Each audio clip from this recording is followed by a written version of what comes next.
Good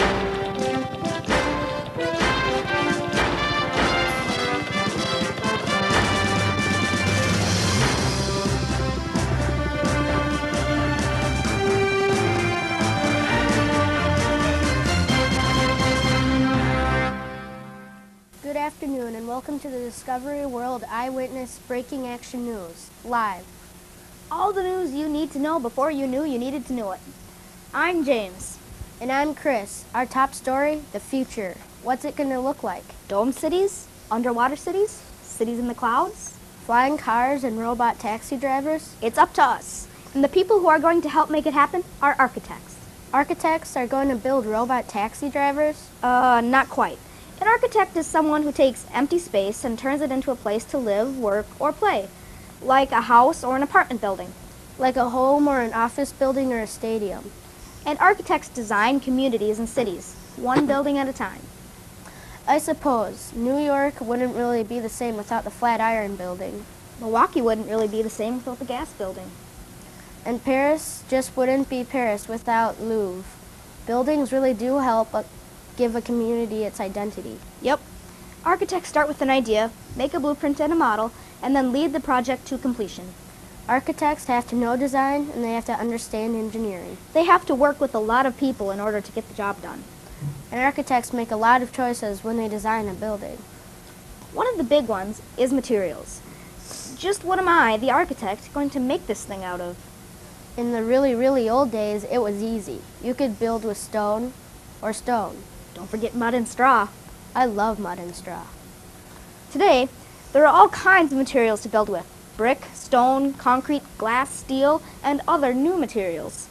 Right. Materials are really important. You probably don't want to build a baseball stadium with the same materials you'd use to build a house. On the other hand, you might want to build a house with the same materials you'd use to build a baseball stadium. Huh? Take Miller Park. It's made of steel, glass, cement, and brick. You could easily build a house with those materials. Would the roof open and close? Only if you want it to. Oh yeah, that's the other thing an architect has to work with. A budget. Let's roleplay. This is the news. We don't roleplay on the news. Come on, it'll be fun. I'm the architect and you're the client. So tell me about your dream home. Okay, I'd like a 92,000 square foot home made entirely out of Italian marble and pencils, and I want it to look like an egg standing up. And it has to have a swimming pool, a bowling alley, and a submarine. Okay. It'll cost $132 million and take 10 years to finish. You don't know what you're talking about. And scene. Okay, I think we've learned something. Now I'm the architect and you're the client. Okay, I want a nice traditional 2-story house with 3 bedrooms, 2 bathrooms, and a big garage. Humph. You're a fool. I am an artist. I do not design this sort of garbage. I would not put my dog in this shack you have asked me to design. Go away before I sneeze at you.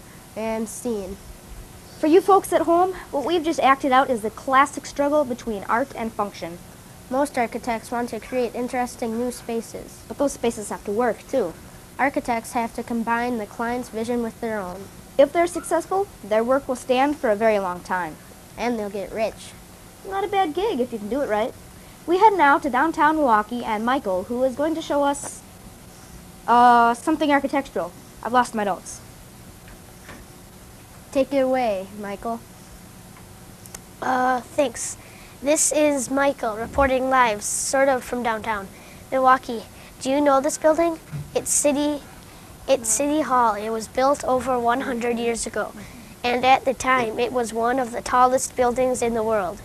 We're going to take a look at much newer building, the Milwaukee Art Museum expansion. Now, around here is the Calatrava. It was designed by the Spanish architect San Diego Calavata. It's not the tallest building in the world, but it's really different. And different can be a really good thing.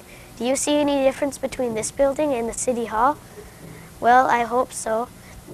Look at those crazy angles. City Hall doesn't have those, and this thing has wings or sails. It almost looks like an abstract sculpture of a sailboat or a seagull or both. It's a building and a sculpture. Kind of bakes your noodle, doesn't it? Anyway, thanks to new materials, architects can get more inventive. They have more freedom. Look at it. The whole design is just so fluid. I think I'm going to cry. Okay, maybe not. But it is really cool. Reporting live, sort of, from downtown Milwaukee. I'm Michael. Back to you in the studio.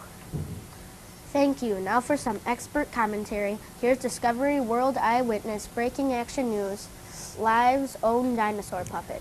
Hi, I'm Dinosaur Puppet. When I was a very young dinosaur, we didn't have this so-called architecture. We had trees, swamps, volcanoes, and the sky, and we liked it. Today, you have to worry about design. Take it from me, design doesn't mean anything. A building is a building, a house is a house, 4 walls and a roof. Anything else is just asking for trouble. Today's architects are spoiled, what with computers and all the new materials they get to use, and all the designs they can create. Sure, it's a tough, creative field that demands innovation, but I don't like innovation. That's why I'm extinct, and I like it that way. Take it from me, Dinosaur Puppet. Thank you, Dinosaur Puppet. We hope you've learned something today. I learned that architecture is really about people. People design buildings for people. And people who design buildings for people are the luckiest people in the world. Hippie. Dork. Alrighty then. To learn more about design and architecture, visit those websites you see on your screen. For Discovery World Eyewitness Breaking Action News Live, I'm Chris. And I'm James. Have a great day and a full and happy tomorrow.